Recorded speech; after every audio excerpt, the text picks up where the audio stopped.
Hai pemirsa, selamat malam. Kembali lagi para pengikut channel YouTube Lazarus Jamat. Kembali lagi sebagai mahasiswa. Pada kesempatan ini saya akan membahas buku kajian seminar masalah-masalah sosial sebagai pengganti kuliah daring di tengah pandemi COVID-19. Tetapi sebelum daripada itu, saya akan memperkenalkan nama saya, Sefnat Lapo, mahasiswa program studi sosiologi, Fakultas Ilmu Sosial dan Ilmu Politik, Universitas Nusa Cendana Kupang. Buku ini berjudul Lembaga Nasional Penelitian Ekonomi dan Sosial. Jadi buku ini sisi betulnya berlandaskan sesuai dengan survei pada akhir Perang Dunia Pertama dan Perang Dunia Kedua yang mengakibatkan pengangguran mencapai 1, juta pada tahun 1930-an sesuai dengan gambaran dari Grant dan Orsi.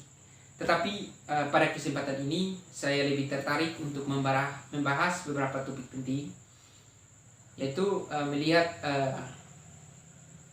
riset daripada lembaga sosial ini dalam melihat pertumbuhan ekonomi pada tahun 1900-an dan seterusnya dalam periode dekade yang diakumulasi sebagai suatu peluang dalam menyelesaikan persoalan-persoalan pengangguran pada musim semi 1990-an.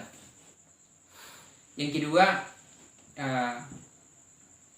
pada buku ini juga saya akan melihat persoalan pengangguran dan kebijakan. Jadi kita tahu bahwa setiap negara tentu selalu akan diperhadapkan dengan masalah-masalah sosial, entah masalah kemiskinan, masalah pengangguran, dan masalah stunting, dan juga masalah sosial lainnya. Tentu berbagai macam persoalan itu hadir berbagai macam manuver lembaga dengan tujuan akan mengkaji secara ilmiah supaya menemukan berbagai macam referensi atau solusi demi menyelesaikan persoalan tersebut. Dalam peningkatan atau konsekuensi dari kebijakan fiskal atau manometer atau parameter daripada sebuah kajian untuk menjadi menjadi suatu rujukan kepada pemerintah dalam melakukan kontrol sehingga menyelesaikan sebuah persoalan dalam sebuah negara. Nah, pada buku ini saya lebih menganalogikan kepada kondisi sosial ekonomi dalam pemerintahan. Contoh kita di Indonesia. Kita tahu bahwa negara Indonesia adalah negara hukum yang sejatinya setiap kita berbicara mengenai suatu persoalan tentu sudah diatur dalam Undang-Undang 1945. Ya, sebagaimana digambarkan digambarkan oleh D. Van Vader, yang ia sadar betul tentang bagaimana hak atau jaminan atas pekerjaan setiap umat manusia di negeri ini agar tidak terjadi tumpang tindih antara kelas penguasa dan kelas proletar atau kelas pemilik modal dan kelas pekerja. Itu sudah jelas bahwa sudah diatur dalam pasal 27 Undang-Undang 1945 ayat 2 tentang tiap warga berhak yang layak untuk memperoleh pekerjaan demi menjunjung tinggi nilai-nilai humanisme atau kemanusiaan. Jadi tujuan daripada konstitusi De Van der Power kita membuat konstitusi itu agar tidak terjadi sesuka hati setiap pengusaha menentukan upah minimum untuk memberi kewajiban atau hak setiap pekerja sesuai dengan regulasi yang berlaku. Adapun pasal 28D ayat 3 dengan setiap pekerjaan harus dapat imbalan sesuai dengan harus berpatokan pada pasal-pasal tersebut. Jadi contoh lain ketika kita berbicara mengenai pekerjaan dan upah, tentu akan berkaitan dengan upah minimal regional sebagaimana sudah diatur dalam Peraturan Menteri Tenaga Kerjaan nomor 1 tahun 1999, kemudian direvisi menjadi pada nomor 226 tahun 2000, tetapi itu kemudian menjadi turunan terhadap Perda Peraturan Daerah tingkat 1 tahun 2019 sebagai contoh kita di NTT. Di dalam regulasi yang berlaku sesuai dengan surat edaran Menteri dan perpanjangan dari Gubernur pada tanggal 1 November melalui dinas terkait atau dinas ketenagakerjaan 1 November 2019 yang menyatakan bahwa upah minimum regional pada Provinsi Nusa Tenggara Timur yang akan meliputi berbagai macam kabupaten kota di NTT itu dihargai dengan upah minimum regional 1.950, tetapi realisasi sehari ini tidak pernah terbukti, sehingga persoalan pengangguran terus persoalan tentang upah tidak pernah akan seimbang. Tetapi kita tahu bahwa keterbatasan lapangan kerja yang tersedia di NTT menjadi surplus. Artinya banyak pengangguran yang melebihi ketersediaan lapangan kerja, sehingga mau tidak mau walaupun realisasi kita tidak bisa berpatokan pada realisasi undang-undang tersebut, karena ketika kita berpatokan pada peraturan pemerintah tersebut maka akan terjadi pengangguran besar-besaran. Yang berikut tentang perubahan struktur dalam sebuah pemerintahan. Dalam buku ini juga berbicara mengenai perubahan struktur atau istilahnya state of art.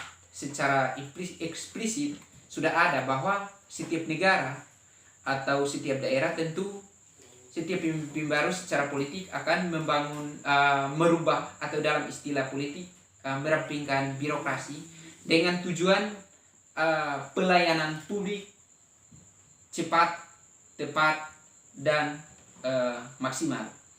Sebagaimana kita tahu bahwa rencana besar daripada presiden, saya lebih menganalogikan kepada kita negara Indonesia sebagaimana hemat besar daripada Presiden RI, sehingga dia merancang undang-undang Omnibus Law dengan merevisi berbagai macam undang-undang, kurang lebih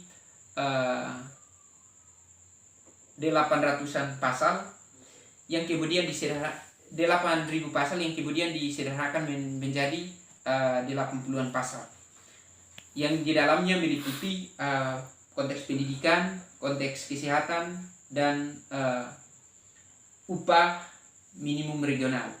Tetapi pada saya lebih kaitkan kepada undang-undang Omnibus Law, saya kaitkan kepada pasal 65 yang mengatur tentang pendidikan. Ya tentu kenapa para aktivis maupun para akademis yang kemudian membantah akan undang-undang itu, karena ketika undang-undang itu contoh ke undang-undang pasal 65 ayat 2 yang mengatur tentang atau memperbolehkan investasi untuk berinvestasi di lembaga pendidikan. Nah, kita tahu bahwa di dalam konstitusi undang-undang kita sebagaimana diatur dalam Undang-Undang Nomor 2 tahun 2012 tentang APBN yang sudah dialokasikan untuk subsidi pendidikan tinggi dan turunannya kepada Peraturan Menteri Nomor 74 tahun 2012 sampai hari ini tidak terrealisasi. Nah, yang menjadi kekhawatiran daripada pendemo atau para aktivis yang kemudian menjadi melawan terhadap kebijakan itu, kenapa mereka harus resah? Karena ini menjadi kegelisahan. Nah, ketika undang-undang itu akan jalan, berarti pendidikan ini tidak akan menjunjung tinggi nilai-nilai tridharma pendidikan tinggi.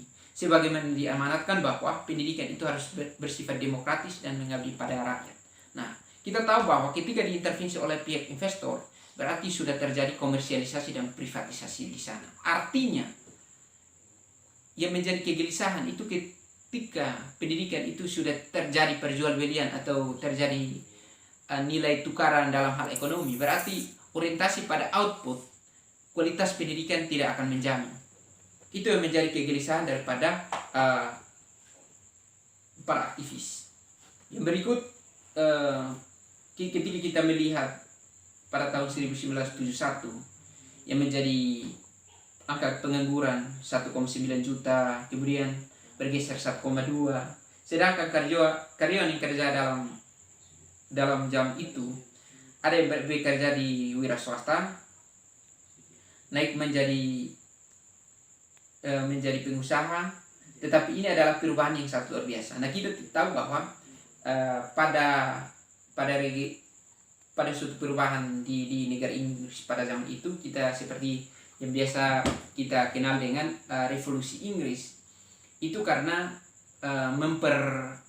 mempermudah produk pekerjaan, kemudian terjadi pengangguran besar-besaran.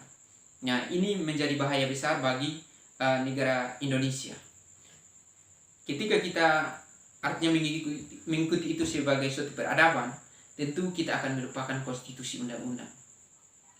Itu yang bisa dapat saya gambarkan pada kesempatan ini. Kurang lebihnya saya mohon maaf. Atas perhatian saya ucapkan terima kasih. Selamat malam.